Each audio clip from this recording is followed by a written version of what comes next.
नमस्कार, आप देख रहे हैं दैनिक ट्रिब्यून और मैं हूं भगवत सिंह। आज हमारे साथ यूजीसी नेट की टॉपर जिन्होंने देश भर में टॉप किया है, दीक्षा मक्कड़ हमारे साथ है। उनसे खास बातचीत करते हैं। दीक्षा, पहले आपका स्वागत है दैनिक ट्रिब्यून में। Thank you. मेरा नाम दीक्षा मक्कड़ है और मैं अंबाला की रहने वाली हूँ और मैं अभी पंजाब यूनिवर्सिटी की रिसर्च स्कॉलर हूँ डिपार्टमेंट ऑफ पब्लिक एडमिनिस्ट्रेशन से। दीक्षा, आपको पूरा भरोसा था कि आप टॉप करेंगे पूरे देश भर में? 100% आई हैं आपके, एक नंबर भी नहीं कटा। ऐसे कैसे पॉसिबल हो पाया? जी, ये तो मेरे लिए भी बहुत आश्चर्यजनक बात थी काफ़ी ज़्यादा और मैंने उम्मीद तो नहीं की थी क्योंकि 4 बार फ़ेल होने के बाद आपको लगता है कि नहीं आपके इतने अच्छे अंक नहीं आ सकते। तो मेरी supervisor doctor Bharti Garg ma'am बोलते, "आपने ये हाई जंप लगाई है या लॉन्ग जंप लगाई है?" अच्छा, मैं आपके बारे में जब पढ़ रहा था तो ये आपका 5th अटेम्प्ट था, आप 4 बार फेल भी हुए हैं। जब हम किसी चीज़ में फेल होते हैं तो हम हिम्मत हार जाते हैं। लेकिन ये हिम्मत कहाँ से आई आपने 5th अटेम्प्ट में और ऐसा मारा कि देश भर में टॉप ही किया? इसके पीछे काफ़ी रीज़न्स हैं कि पहले मैंने अटेम्प्ट किया, मैं फिर फ़ेल हो गई, अगला अटेम्प्ट किया, फिर फ़ेल हो गई। उसके बाद लगा कि अब समझ आया पेपर कैसा आता है, उसको कैसे अटेम्प्ट करना है और फिर जब अटेम्प्ट करा तब भी नहीं अंक आए और सिर्फ़ ओनली पीएचडी क्वालीफ़ाई हुआ जो फर्स्ट कैटेगरी जो आती है कट ऑफ। फिर चौथी बार तो लगा कि अब तो देना ही नहीं है। पर मेरे पेरेंट्स, मेरी फैमिली, मेरे टीचर्स, मेरे गुरुज़, मेरे फ्रेंड्स सब ने बहुत मोटिवेट किया, नहीं तुझे देना चाहिए दोबारा और तेरा होगा। तो ये मेरी मोटिवेशन थी। अच्छा, आप स्टडी की अगर हम बात करें तो कैसा आपका रहता था दिन भर का? अगर हम रूटीन की बात करें, जब भी इस तरह के एग्ज़ाम कोई क्लियर करता है तो उसका एक स्टडी रूटीन जो बहुत मैटर करता है। कितने घंटे आप पढ़ा करती थी और उसके साथ-साथ क्या-क्या करती? जी, ये 2 साल की मैं मेहनत बोलूँगी और उसके बाद मैंने जब मेरा नहीं हो रहा था अटेम्प्ट, तो मेरे गाइड ने ही बोला कि आपको कोई कोचिंग या कुछ अगर आपका नहीं हो रहा, तो आपको बिल्कुल करना चाहिए। तो मैं बेगी राम सर हैं उनके कॉन्टैक्ट में आई और उनसे मैंने ऑनलाइन कोचिंग ली। सुबह शाम क्लासेस होती थी डेढ़-डेढ़ घंटे की, तो 3 घंटे वो बाकी का रूटीन अपने आप सेल्फ स्टडी करना, पीवाईक्यूज़ प्रैक्टिस करना, वीकली रिवीजन करना और मंथली रिवीजन करना। तो ये सारे फैक्टर्स थे कि मैं ये कर पाई। अच्छा, आप सिर्फ़ यूजीसी नेट के लिए ही प्रिपेयर कर रही हैं कि आगे कुछ और भी प्लान्स था कि अगर यूजीसी नेट नहीं हुआ तो ये करूँगी मैं? जी, सिविल सर्विसेज़ का तो सबका एम रहता ही है जो हमारे सब्जेक्ट में आते हैं पब्लिक एडमिनिस्ट्रेशन में, तो वो तो है ही है। पर मैं हमेशा ऐसे होता है कि एक सीढ़ी चढ़ूँगी फिर मैं अगले के बारे में सोचूँगी। तो अभी के लिए मेरा यही था कि ये वाला स्टेप मैं चढ़ूँगी, अब मेरा नेक्स्ट गोल डिसाइड होगा।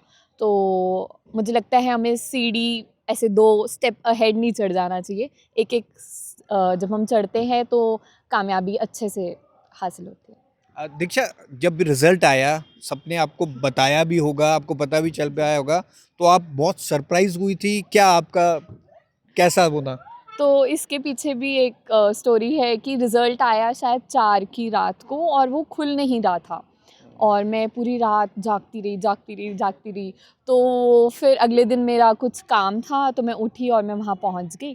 वहाँ पहुँची और मैंने देखा कि रिज़ल्ट अब देखती हूँ, अब तो खुल जाएगा शायद पोर्टल पे। तो मैंने खोला और साथ ही देखा कि मेरे इतने अच्छे मार्क्स आए हैं और उसी टाइम मैंने अपने पेरेंट्स को बताया, अपने सुपरवाइज़र को बताया, तो सब बहुत खुश थे उस चीज़ में। काफ़ी बच्चे हैं जो यूजीसी नेट के लिए प्रिपेयर करते हैं, यूनिवर्सिटी की लाइब्रेरियों में घंटों बिताते हैं और कोशिश करते रह जाते हैं। उनके लिए क्या टिप्स देंगे जो आपने अपनी लाइफ़ में कहें या आपके डे टू डे में कहें आपने आज़माया? हुँ। Discipline, determination and consistency is the key. तो हमें अपना एक टाइम टेबल बनाना चाहिए, उसको एक सेगमेंट्स में डिवाइड करना चाहिए। अभी हमारी क्या प्रायोरिटीज़ हैं, उस पे टाइम देना चाहिए और बाकी सब जो टिक्स हैं, उनको साइड रख के अपने जो गोल्स हैं, उसके अकॉर्डिंग प्रायोरिटी लिस्ट बनाकर उसको हमने टाइम टेबल में इंक्लूड करना चाहिए। तो ऐसे ही मैंने किया, मैंने कुछ आवर्स डिफ़ाइन किए for classes then self study then अपने खुद के पीएचडी वर्क को, तो वो सारा एक कंबाइंड एफर्ट होता है इन अ अच्छा दीक्षा, हमने ये भी सुना है कि आपको बचपन से भरतनाट्यम का बहुत शौक है और आपने ये शौक अभी तक रखा है, आप भरतनाट्यम करती भी हैं। ये कैसे आपने साथ पढ़ाई के साथ बिल्कुल करना बहुत डिफ़िकल्ट भी हो जाता है इन दिनों की अगर हम बात करें? पहले तो मैं आपको करेक्ट करूँगी, it's not Bharatanatyam, it's Kathak. Kathak. हाँ, तो 8 टाइप के क्लासिकल डांस फॉर्म्स होते हैं, जिनमें से मैंने एक सीखा है कथक। और उसको अगर मैं बोलूँ कथक क्या है, तो इट इज़ कथा कहे सो कथक कहावे।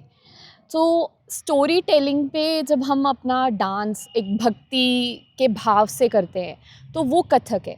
तो बचपन में मेरे को ऐसे डांस का शौक़ था, मेरे मदर को है, मेरे फादर को है, मेरे ब्रदर को है, तो सब इस लाइन में बहुत अच्छे से जुड़े हुए थे। तो मेरी मासी ने मुझे पहला डांस सिखाया था कजरारे सॉन्ग पे।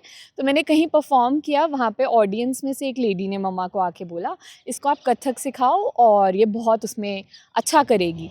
तो फिर मम्मा ने ढूंढे कोई टीचर, तो जो मेरे गुरु हैं अंजू मिगलानी जी, वो शाहबाद में मैं उनके पास जाती थी सीखने रोज़ स्कूल के बाद। तो इसमें मेरे पेरेंट्स का बहुत एफ़र्ट है, क्योंकि एक बच्चे को नहीं पता होता उसके लिए क्या अच्छा है, क्या बुरा है। तो वो मेरे को रोज़ लेके जाते थे मेरे स्कूल के बाद, मैं वहाँ जाती थी, सीखती थी, फिर वापस आती थी, अपना स्कूल का काम करती थी। और फिर पर उसमें ये भी था कि कभी भी ऐसा नहीं हुआ कि मैंने अपनी पढ़ाई से कॉम्प्रोमाइज़ किया हो।